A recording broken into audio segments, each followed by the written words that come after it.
Allah has given us a deen in which we have to take other people into consideration all the time. You have to be the best to your parents. You have to be the best to your spouse. Your children have rights over you. Your neighbor has rights over you. You have to say salam to your Muslim brother. So consideration for other people and being mindful of other people is a huge part of our deen. But there is a component of our deen in which you have to pretend nobody exists. Nobody matters. Not even my parents, not my loved ones. In fact, even my own personal feelings don't even matter. What is that one teaching? Allah Azza wa Jalla says, "Man ihtada fa innama yahtadi li nafsihi." Whoever is going to commit to guidance is only doing so for their own benefit. You see, we have to take a lot of social matters into consideration when we make any other decision, even if you leave Islam on the side. When you are going to consider, for your son or your daughter, you're considering a proposal for marriage, you're looking at the family, you're looking at what this one's going to say, what that one's going to say. Are people going to raise a finger? What's our reputation going to be like? People consider social phenomena. What kind of gifts are we going to give? What kind of car should we get? What kind of neighborhood should we live in? What information should we tell people, not tell people? We're always thinking about the perception others are going to have of us. For some people, it plays a huge part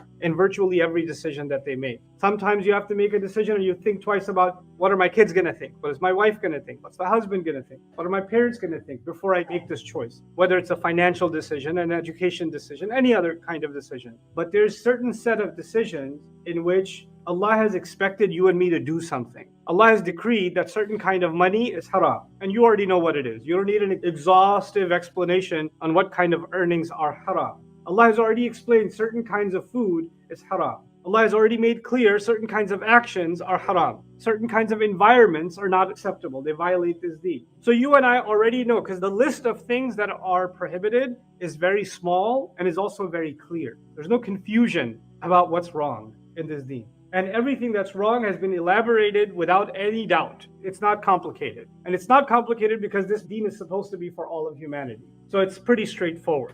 But sometimes our family, society, people's pressure, whatever it may be, other human beings start impacting our decision, and we start bending our commitment to what is right because it will offend someone else. In those kinds of moments, the thing that Allah is teaching us, the mindset that Allah is teaching us is very powerful. I have to pretend that no one else is around. It's just me and Allah. And He expects me to live by certain kinds of guidance, and I'm going to do this entirely for myself. When I obey Allah, it is entirely selfish. It has nothing to do with anyone else. No one's feelings matter. No one's anger matters. My own preferences don't matter. My culture doesn't matter. What country I come from doesn't matter. Somebody's going to think I'm loyal. Somebody's going to think I'm disloyal. None of that. All of that gets erased because it's just me and Allah. It's just me and Allah. That's the only reason I'm following this guidance. That doesn't mean that I get to be ruthless and inconsiderate to others. But no one gets to compromise what I know to be right and wrong with my Rabb. And if somebody wants to get upset with me, well and good. Let them be upset. My Rabb is not angry with me. My Rabb is not upset with me. A lot of times, because we are now in a social media kind of environment, people are expressing their personal lives, they're broadcasting personal things about themselves like they've never done before. People want to publish what they're eating, or what they felt that day, or how they woke up, or what they worked with. Like, nobody used to care or really be concerned with any of this, but now we need to broadcast virtually every part of our lives to others, right? And in that broadcast kind of environment, there's a new kind of discussion that's taking place. There's a new kind of thought process that has emerged.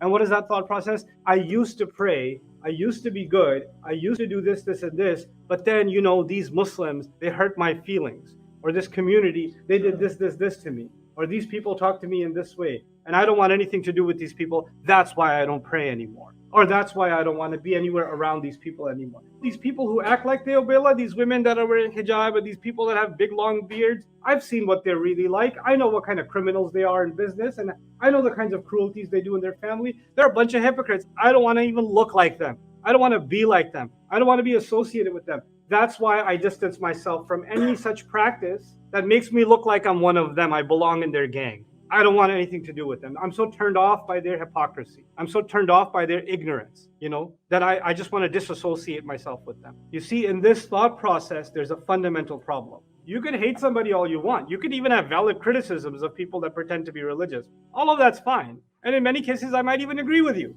But that's not the point. Anything that our deen tells us, that Allah tells you to do, if somebody else made you feel good or somebody else made you feel bad, it has nothing to do with you and your Rabb. Nothing. مَنِ اهْتَدَى فَإِنَّمَا يَهْتَدِي لِنَفْسِهِ. Whoever followed and committed themselves to guidance did so for their own self. No one else can be a part of your decision process. No one else. No scars from anyone else, no trauma from anyone else, no hurt feelings from anyone else. They don't matter because that's your relationship with another human being. This ayah is telling us that when it comes to Allah's guidance, every decision that has to do with Allah's revelation has to be separated from what people say and do, for better or for worse, out of resentment or out of love. Doesn't matter. They don't get to be part of that equation. And then he says, وَمَنْ ضَلَّ فَإِنَّمَا يَضِلُّ عَلَيْهَا. He reinforces it because of that person. Because of my brother, that's why I drink. Because of my uncle, that's why I do this, this, and this. There's a because of someone else, I disobey Allah. See that thought process? You get to point at somebody else and then justify not your relationship with them, but you get to justify your messed up relationship with Allah.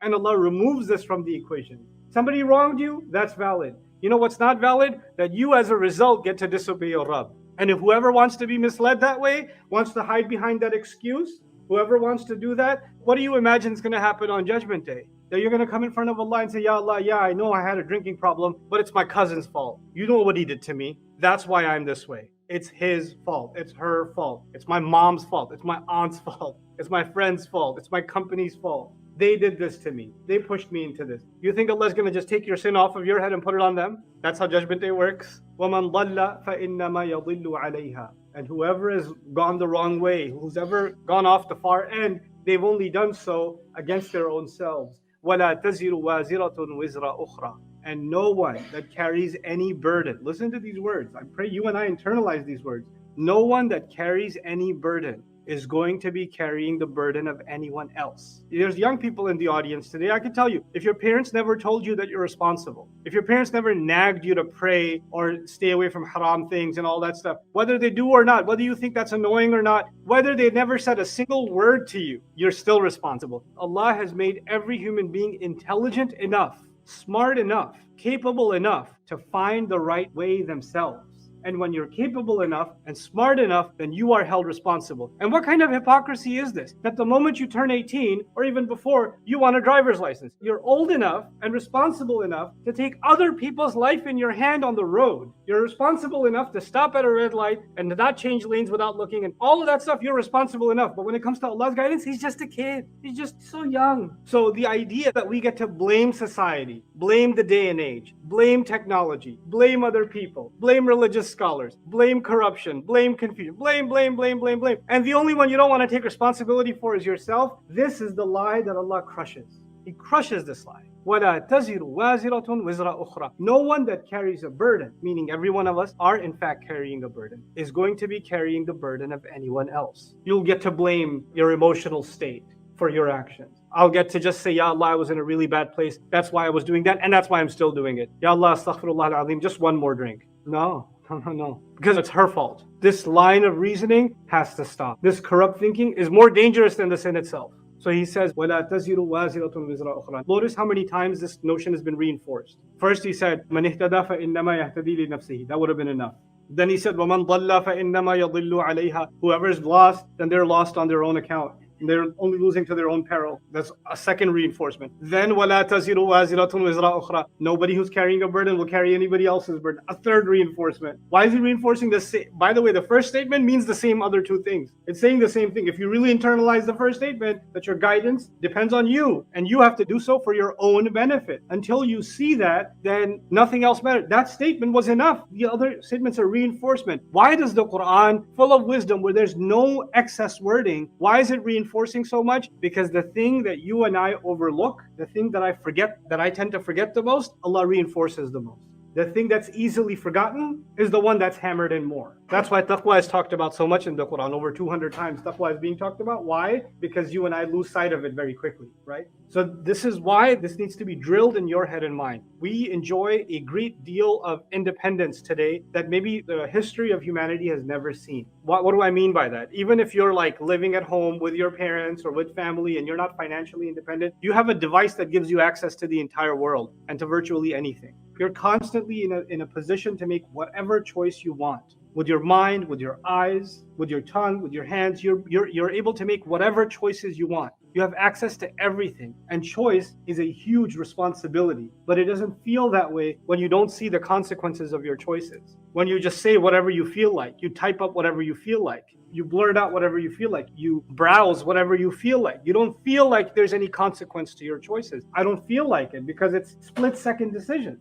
Quick hit of the endorphins, right? You just get a quick hit, you get a quick, dopamine high, and then you move on to the next hit, right? And if we don't realize that this is going to lead us down a very dark path, a very terrible path, in which guidance will be taken away from us. If you pretend to be helpless, that's the last kind of, trick in the Shaitan's book on this. If you're done blaming everyone else for your own misguidance, and you lost all the candidates you could blame, then you come back to yourself and say, this is just who I am. What can I do? This is just how Allah made me. I can't help myself. Really? You can't help yourself. Allah made you incapable of carrying a burden. Is that what you're saying? He called you a wazira. He called you someone who can carry a burden, but you decide to call yourself someone who cannot carry a burden? When He says, "La tukallifu nafsun illa wus'aha," Allah does not burden anyone except they can hold it, they can carry it. He made me responsible. He made you responsible. If no one else ever told you that you are responsible, the fact that Allah revealed it is enough. And if we pretend we never heard about this, and we never realized it, and we never lived by it, you can live for pretend only so long until you have to stand in front of Allah and explain yourself. On Judgment Day, a person is being told to open up the record of their own life, everything they did. And Allah is telling this person, "Iqra' kitabak," read your own book. Read your own book. This is what you did. "Kafa bi nafsika al-yawm 'alayka hasiba." Today, you are enough as an accountant, as an auditor against yourself. You are enough as an auditor against yourself. That's what Allah is saying to every human being on Judgment Day that forgot this teaching. Take guidance for your own self. Become selfish when it comes to guidance.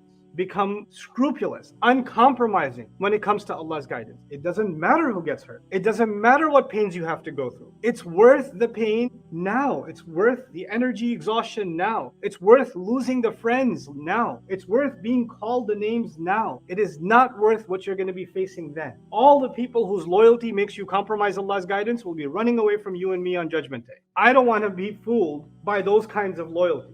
And all those people who I did not listen to, and I followed Allah's guidance, and they hated me for it, you might find that they're thanking me for it on Judgment Day. Thank you for not listening to me. Thank you for making me upset. Because if you hadn't done so, I would have been in deeper trouble. I would have been in deeper trouble. So I pray that Allah makes us deeply, internally, personally responsible. He removes from us the tendency to cast blame on everyone else for the way that we are before we put responsibility and blame on ourselves. And when we do blame ourselves, we don't become hopeless. We are still capable. We did not become paralyzed because of our past mistakes. We are still capable. If we were no good and there's no chance for you to redeem yourself, then there's no reason for Allah to keep you alive. There's no reason. The fact that you and I are breathing means Allah has given us an opportunity to redeem ourselves. The fact that we wake up this morning means Allah sees something good in us, the potential of good in us. Whether you want to realize it or not, or declare yourself doomed, that's up to you. That lie is only to your own peril. May Allah Azza wa Jal make us real with ourselves and those around us, and may Allah make our commitment to His guidance sincere and pure, and may Allah Azza wa Jal help us live a life that embodies this beautiful ayah of the Quran.